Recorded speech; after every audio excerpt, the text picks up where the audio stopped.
Today we are here with Pippa, and Pippa has been inherited by this lady, and she noticed that there was a wee bit of a smell happening. So we're just looking at his teeth today, and if you have a wee looky here, look at all that tartar, and we've even got bits of pus sticking around there. And if we look even further back, look at that big yucky tooth there as well, and pus. So it's interesting that this dog is only 6 years old, so that's quite advanced for a 6-year-old dog. I wouldn't expect her to be having that amount of tartar at this age, but that's unfortunate. Sometimes we do get dogs that do have that. I do believe she got a toothbrush with the dog, so obviously this problem has been alerted in the past to the owners, previous owners. And if we have a look on the other side, we've got the same thing happening. Sometimes you'll find that on one side it's not as bad as the other, but you can see that's big and chunky. I often refer to it like concrete. It's just big and ugly and sits there and hard and can't break it off. So you're not going to get that just with dentist sticks or brushing. You really do need to see a vet and have a scale and polish. And unfortunately, that does need to be either under sedation or ideally a general anaesthetic. So we pop a tube down their throat just to control that airway when we're getting rid of all that tartar and pus. So stay tuned and we'll let you know what we find.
Bottom teeth are actually really good. You can see this one's loose as I'm cleaning that one. That one's okay, but gums was receded down. That's a canine tooth, that's quite a long tooth. Goes all the way in. It'll probably have to come out eventually, but I think we might just keep it for now.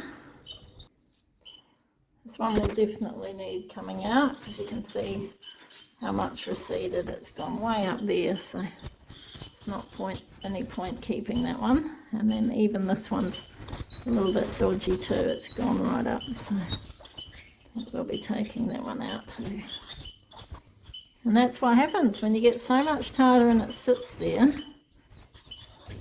then it just ruins the gums. I might save this one just for a bit longer, but eventually it will need to go too.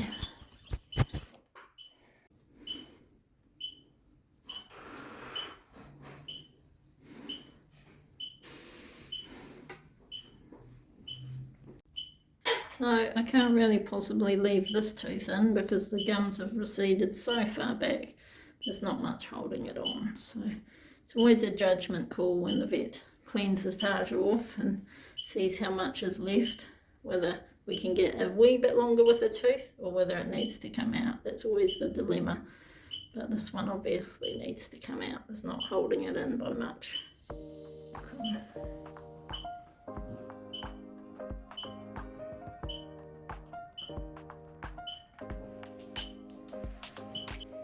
This one would normally be cut into 3, but because it's so receded, it's just hanging in there. I'll loosen a little bit around it.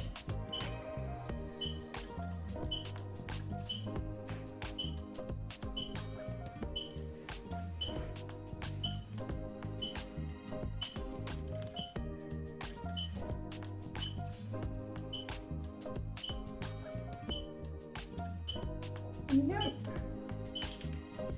A bit more digging and that. Come on, it's amazing.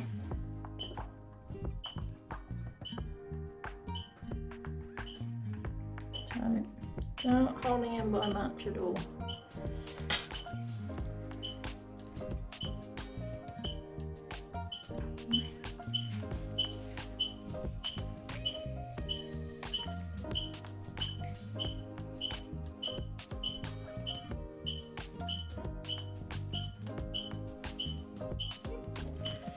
Right, so we clean the other side and I'll have to think about that one. There's more to take off on the other side.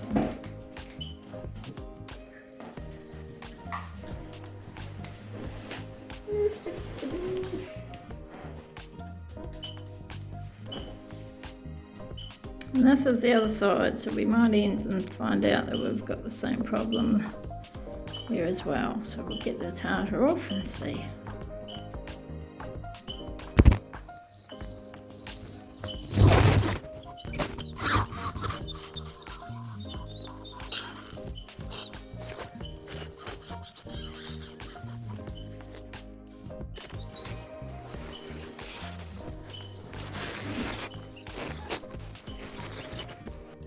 I just grabbed that tooth just to chip off the tartar, and already you can see it's loose, and look at all the pus squeezing out from it. That one's going to come out too, really easily. So this one's exactly the same. Look how receded those gums are. Now there's 2 roots at the front, but they're both just as much had it, and that's wriggling quite a bit. So just loosening the back a little bit, and then we'll get the grabbers on it.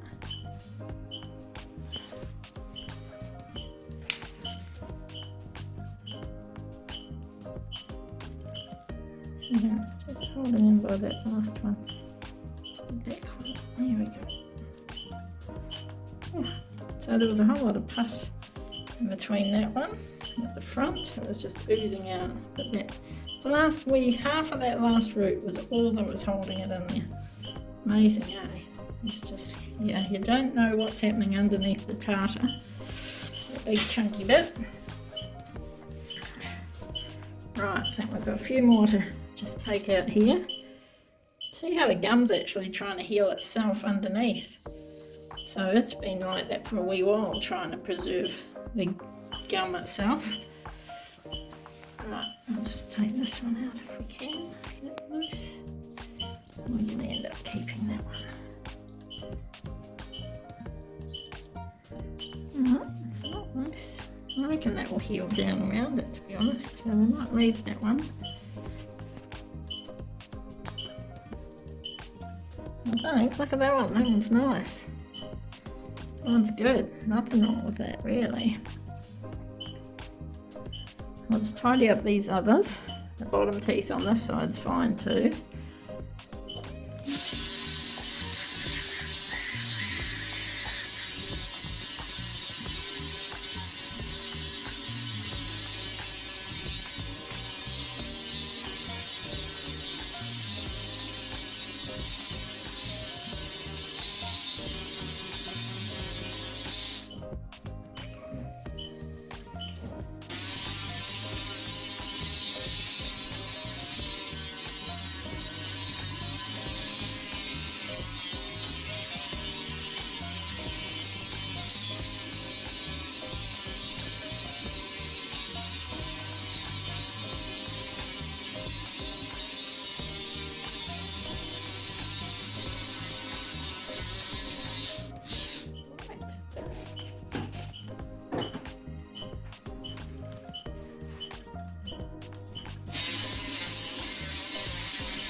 So I have to make the call on a lot of things with these dentals.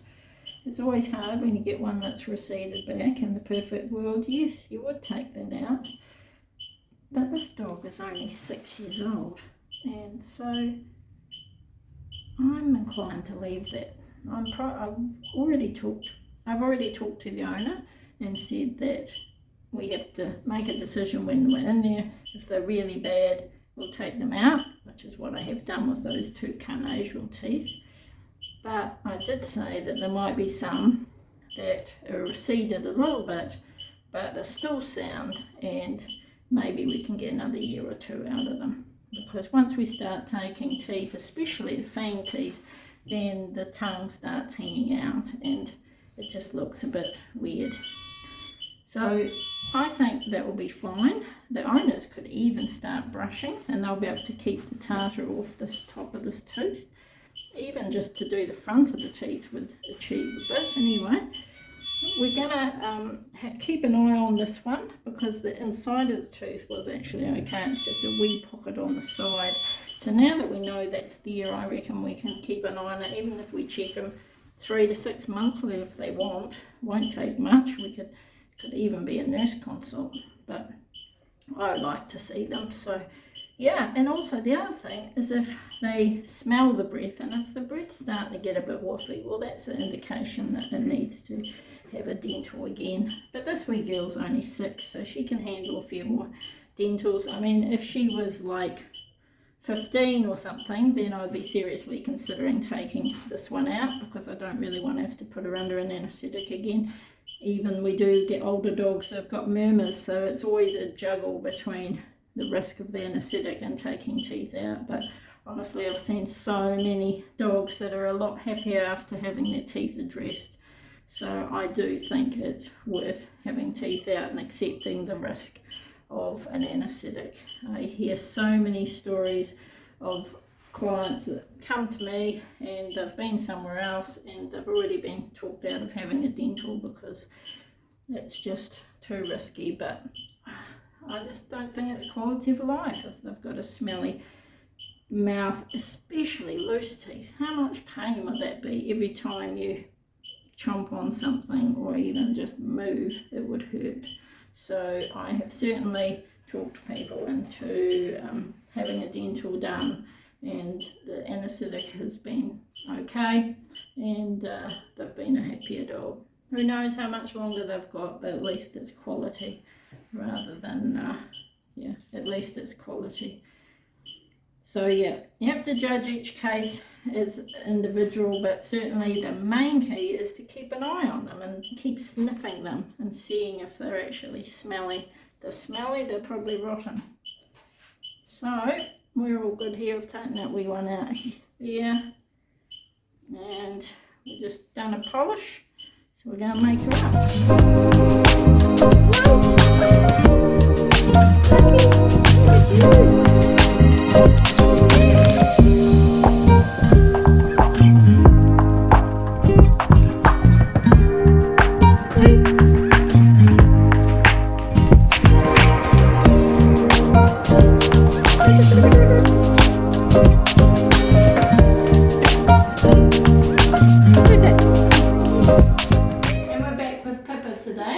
Checking her teeth after having that dental recently, and she's amazing. She's a lot. Look at that, that's so much better. Look at that gum. We've taken some teeth out on this side, remember that big tooth, and look, that's healed in already, and her breath is good. Her owner said she's a lot happier, and honestly she's just a new dog, so that's really good.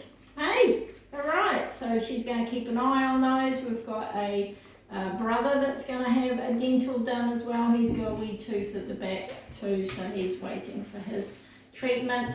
But yeah, great outcome and so rewarding to get those teeth. She's gone. Great to get those teeth seen to. And lovely breath, eh? We don't mind being close to you now, do we? Alright, thanks for watching.